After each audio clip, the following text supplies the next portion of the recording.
पूर्व में रह चुके छत्तीसगढ़ के प्रभारी नितिन नवीन जी का विषय इसलिए रख रहा हूँ क्योंकि दोहरा चेहरा सामने में आने के बाद ही इस विषय को मैं रखा हूँ। छत्तीसगढ़ में छत्तीसगढ़ियावाद को लेकर के आपकी क्या राय है? एक भारत और श्रेष्ठ भारत की बात करते हैं। हम बिहार में पहला हक सिर्फ और सिर्फ बिहारियों का है। तब उनको यह नहीं कहना था कि छत्तीसगढ़ में पहला हक सिर्फ और सिर्फ छत्तीसगढ़ियों का हक। चौक में एक व्यक्ति आता है और छत्तीसगढ़ माता की मूर्ति को क्षतिग्रस्त कर देता है, तोड़ देता है, छन बिहन कर देता है, दुनिया भर के यानी टुकड़े टुकड़े में कर देता है माता की मूर्ति को।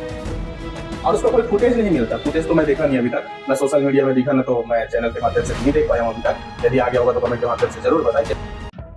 जय सिया राम, जय जोहार। आज मैं विषय रखने वाला हूँ पूर्व में रह चुके छत्तीसगढ़ के प्रभारी नितिन नवीन जी का। नितिन नवीन जी का विषय इसलिए रख रहा हूँ क्योंकि दोहरा चेहरा सामने में आने के बाद ही इस विषय को मैं रखा हूँ। और बीजेपी के अभी कुछ दायित्व में है बिहार में, और पहले आए थे 2023 के चुनाव में और छत्तीसगढ़ का प्रभारी बन करके। तब कुछ व्यक्तियों का या कुछ पत्रकारों का बोल सकता हूँ, उनके लिए एक प्रश्न था। प्रश्न ये था कि छत्तीसगढ़ में छत्तीसगढ़ियावाद को लेकर के आपकी क्या राय है? तो नितिन नवीन जी का कहना यह था कि हम एक भारत और श्रेष्ठ भारत की बात करते हैं। हम सारे जगत को अपना मानते हैं, सबको एक समान मानते हैं, ऐसा उनका कहना था। तो अभी दो मत वाली बात कहां से आई? ये बात कुछ इस प्रकार से है, आपको डिटेल में यदि बताऊं तो उस समय में उनका बयान कुछ उस टाइप का था। अभी बयान ये है, मेरे बाजू में आप देख सकते हैं। अभी जो विषय उन्होंने डाला है, कुछ दिन पहले की बात है, 1 से 2 दिन की बात है, वो विषय डाले थे अपने सोशल मीडिया हैंडल पर। बिहार में पहला हक सिर्फ और सिर्फ बिहारियों का है। तो क्या 2023 के चुनाव में जब नितिन नवीन जी आए थे यहाँ के प्रभारी बन करके, तब उनको यह नहीं कहना था कि छत्तीसगढ़ में पहला हक सिर्फ और सिर्फ छत्तीसगढ़ियों का हक है करके, या छत्तीसगढ़ के मूलतः निवासियों का हक है करके? यदि इसी बात को दो तरफा देखा जाए तो कहीं ना कहीं अभी जो बिहार के चुनाव है उसको लेकर के उनका बयान ऐसा कुछ आ रहा है, हो सकता है। अभी तो राजनीतिक विषय है, राजनीतिक व्यक्ति समझ सकते हैं, हम तो अपने हिसाब से अवलोकन कर सकते हैं। लेकिन कई व्यक्ति हमको भी यही सोचते हैं, क्योंकि मैं हिंदुत्व का विषय उठाता हूं तो मुझे भी कई लोग बोलते हैं कमेंट के माध्यम से, तो बीजेपी का फेवर में बोलता है। भाई ऐसा नहीं है। जो हिंदुत्व के अगेंस्ट में आएगा या क्षेत्रीयवाद के विषय में ऐसा टीका टिप्पणी यदि करेगा तो उस पर तो बोलना मेरा अधिकार है, मैं बोल सकता हूँ। साथ ही साथ आपको एक विषय और बता दूं कि छत्तीसगढ़ की न्याय प्रणाली ने एक बड़ा कदम उठाया है। ऐसा सुनने में आता है, एक दिन में छत्तीसगढ़ महतारी की जो मूर्ति थी उसे यथा स्थान पे बना करके रंगरोहन करके स्थापित कर दिए। अब ये विषय इस प्रकार से है कि कोई एक व्यक्ति आता है तेलीबांधा चौक में, रायपुर के तेलीबांधा चौक, जो कि हृदय स्थान बोल सकते हैं तेलीबांधा।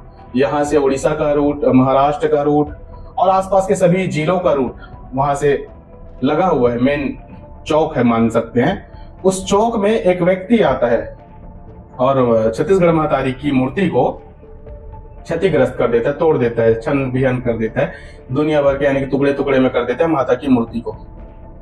और उसका कोई फुटेज नहीं मिलता। फुटेज तो मैं देखा नहीं अभी तक, न सोशल मीडिया में दिखा, न तो मैं चैनल के माध्यम से भी नहीं देख पाया हूँ अभी तक। यदि आ गया होगा तो कमेंट के माध्यम से जरूर बताएं कि ऐसा कुछ फुटेज मिला है करके। लेकिन एक लड़के का फोटो चिपकाए हैं और बोलते हैं कि है अपराधी। यदि आसपास में देखा जाए तो लगभग 8 से 10 कैमरे लगे होंगे।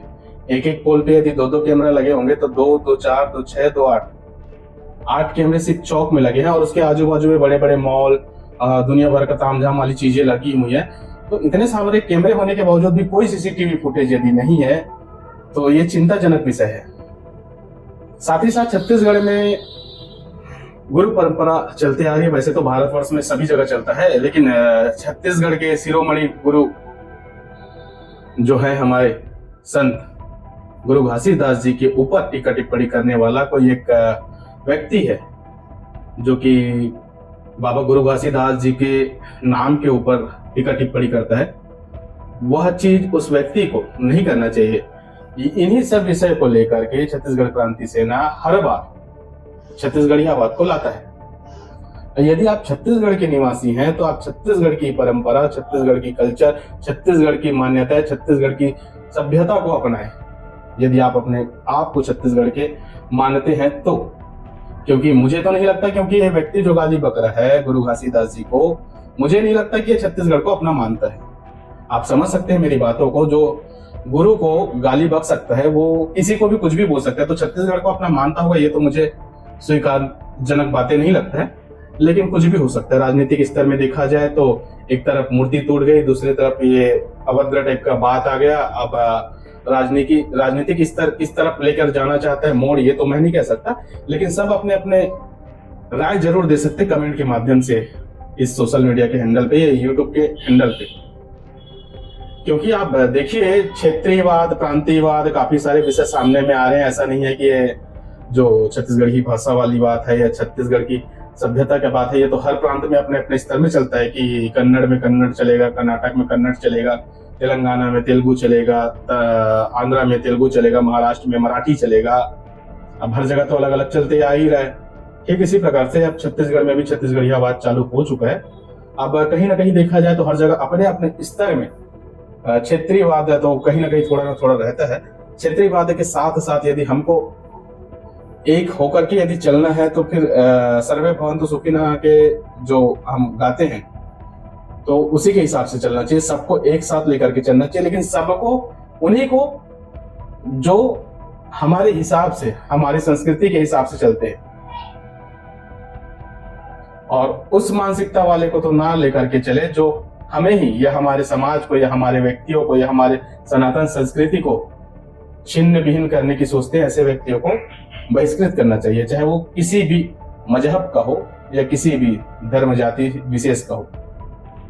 अब इन्हीं सब बातों को लेकर के मैं अपनी वाणी को विराम देता हूँ। आप कमेंट के माध्यम से अवश्य बताएं कि छत्तीसगढ़ में क्या इस तरीके से यदि उपक्रम या उपद्रव चलते रहेगा तो क्या छत्तीसगढ़ किस स्थान पर रहेगा। मुझे नहीं लगता कि ऐसा कुछ विषय अब आगे होना चाहिए, क्योंकि राजनीतिक स्तर काफी हावी हो चुका है छत्तीसगढ़ में। मुझे ऐसा लगता है क्योंकि हर व्यक्ति कहीं ना कहीं से मुंह उठा करके दुनिया भर का बात बोल करके अपने आप को दिखाने का प्रयास करता है कि मैं राजनीतिक व्यक्ति हूँ या फलाना हूँ ढिकाना हूँ, अपना परिचय देने लग जाता है। अब आपको भी पता है कि दुनिया भर की पार्टियां सामने सामने में आती है, फलाना पार्टी ढिकाना पार्टी, तो ऐसे पार्टियां आती रहेगी जाती रहेगी। मैं हिंदुत्व का बात करता हूँ और करते ही रहूंगा। कुछ जयचंद मेरे में आकर के कमेंट करते हैं कि आप बीजेपी के फेवर में काफी ज्यादा बोलते हैं, तो बता दो भाई, कोई बीजेपी नहीं, कोई कांग्रेस नहीं, कोई साथ देने वाला नहीं। जो हिंदुत्व की बात करेगा वही हिंदुत्व की राह में रहेगा। यदि इस पर भी मैं टीका टिप्पणी कर दूं तो फिर कुछ लोग बोलेंगे कि एकदम ज्यादा कट्टर हिंदुत्ववादी व्यक्ति करके, लेकिन ऐसा कुछ भी नहीं है। जो सनातन की सदैव जयघोष करने वाला है या सनातन की विजय के अनुसार चलने वाला व्यक्ति है तो किसी के साथ मतभेद नहीं रखता। अब यही सब बातों को रख करके मैं अपनी वाणी को विराम देता हूँ। बाकी आप कमेंट के माध्यम से जरूर बताएं कि छत्तीसगढ़ के लिए या छत्तीसगढ़ के सुधार के लिए क्या क्या करना चाहिए, या आपको क्या लगता है कि क्या क्या प्रणाली यहाँ खत्म हो चुका है या क्या क्या प्रणाली को सुधारना चाहिए, किस किस व्यवस्था को सुधारना चाहिए छत्तीसगढ़ में। कमेंट के माध्यम से अवश्य बताएं। जय सिया राम, वंदे मातरम, जय जोहार, जय छत्तीसगढ़।